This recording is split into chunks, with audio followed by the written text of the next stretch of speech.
بسم اللہ الرحمن الرحیم الحمدللہ رب العالمین والصلاة والسلام علی سید المرسلین وعلی آلہ وصحبہ اجمعین۔ ہمارے پاس سوات سے افتخار نور صاحب کا یہ سوال آیا ہے، کیا بچوں کے سرطان کا علاج کرنے والے ہاسپٹل کو زکوٰۃ دینا جائز ہے؟ اس کے جواب میں عرض یہ ہے کہ پہلی بات کہ زکوٰۃ جن جگہوں میں دی جا سکتی ہے وہ تمام کے تمام مصارف اللہ تعالیٰ نے قرآن کریم میں بیان فرما دیے ہیں۔ چنانچہ اگر کسی نے زکوٰۃ ان مصارف سے ہٹ کر کسی اور جگہ دی تو اس طرح زکوٰۃ ادا نہیں ہوگی، اس لیے اس پر دوبارہ شرعی مصارف میں زکوٰۃ ادا کرنا واجب ہوگا۔ اور ہسپتال تعمیر کرنا، ہسپتال کی ضروریات خریدنا، طبی آلات کی خریداری کرنا یہ زکوٰۃ کے مصارف میں سے نہیں ہے۔ نیز کسی ہسپتال کو زکوٰۃ دینے کے بعد یہ جاننا کافی مشکل ہو جاتا ہے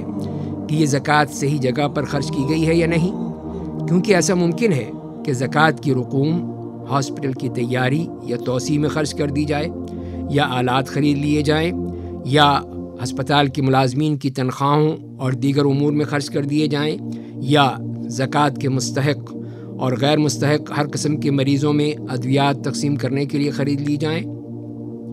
چاہے وہ مسلمان ہوں یا غیر مسلم ہوں، دولت مند ہوں یا غریب ہوں۔ اور یہ بات واضح ہے کہ محض کسی کا مریض ہونا زکوٰۃ کی رقم وصول کرنے کے لیے کافی نہیں ہے، بلکہ مریض کا فقیر یا مسکین یعنی اپنی ضرورت پوری کرنے کی سکت نہ رکھنا، اگر یہ ہے تو یہ چیز اصل مطلوب ہے، ضروری ہے۔ یا علاج کے سلسلے میں ہسپتال کا مقروض ہو تو اسے قرضہ اتارنے کے لیے زکوٰۃ دی جا سکتی ہے۔ لہذا ہسپتال کو زکوٰۃ دینے میں پیچیدگیاں ہیں، اور ہسپتال کو زکوٰۃ دینے والا یہ بات یقینی طور پر نہیں کہہ سکتا کہ اس نے زکوٰۃ کے مستحق مصارف میں ہی زکوٰۃ خرچ کی ہیں۔ اور اسی طرح جہاں تک کہ زکوٰۃ کے لیے ویلفیئر فنڈ کا معاملہ ہوتا ہے تو اس معاملے میں بھی ہم یہی دیکھتے ہیں کہ یہ ویلفیئر فنڈ صرف ایسے لوگوں کے لیے مختص ہونا چاہیے جو غریب ہوں، اور ضرورت مند لوگوں کے علاج کے لیے ہی اس کو مختص کیا گیا ہو۔ لیکن عام طور پر ان کی غربت یا ضرورت اس قدر نہیں ہوتی کہ ان پر ہر حال میں اعتماد کر کے زکوٰۃ دے دی جائے، کیونکہ یہ غریب افراد زکوٰۃ دینے والے کے لیے نامعلوم ہوتے ہیں، ان کو نہیں معلوم ہوتا کہ وہ کون لوگ ہیں۔ اور اسی طرح اس فنڈ کے منتظمین کو بھی ان کے بارے میں مکمل معلومات نہیں ہوتی، تو اس فنڈ میں زکوٰۃ کی رقم جمع کروانے والے پر دلی اطمینان اور اعتماد حاصل نہیں ہوگا۔ تو اجمالی طور پر اس شخص کا بھی یہی حکم ہوگا کہ جو ہسپتال کو ہی زکوٰۃ دے رہا ہو۔ اور دوسری بات یہ ہے کہ اگر زکوٰۃ دینے والا اپنی زکوٰۃ کسی ایسی جگہ پر دینے پر مطمئن نہ ہو تو اس کا شرعی حل یہ ہے کہ وہ شخص خود ہاسپٹل چلا جائے اور اپنے آپ مریضوں کے حال احوال دریافت کرے، ان کے بارے میں معلومات حاصل کرے، اور ان میں سے جو محتاج نظر آئے اس کے بارے میں چھان بین کر لے۔ تو اگر اس کو معلوم ہو کہ یہ شخص واقعی مستحق ہے تو اس کے ہاتھ میں زکوٰۃ کی رقم تھما دے، یا مریض پر خرچ کرنے والے اس کے اہل خانہ کو دے دے، تو اس طرح پھر اس کا دل بھی مطمئن ہو جائے گا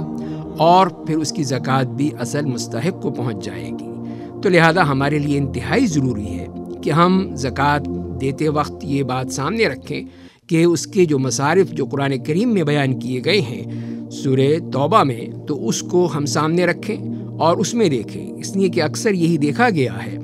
کہ کتنے ہی ہمارے مسلمان بھائی اور بہنیں یہ بات نہیں دیکھتے، بلکہ صرف یہ دیکھتے ہیں کہ یہاں پہ زکوٰۃ دی جا سکتی ہے تو دے دو، یہ نہیں دیکھتے کیا واقعی شرعی طور پر بھی دی جا سکتی ہے یا نہیں دی جا سکتی۔ تو لہذا ان باتوں کو پہلے دیکھ لینا چاہیے کہ واقعی کیا ان مصارف زکوٰۃ میں اس کا ذکر ہے یا نہیں ہے جو اللہ تعالیٰ نے قرآن کریم میں بیان کر دیے ہیں۔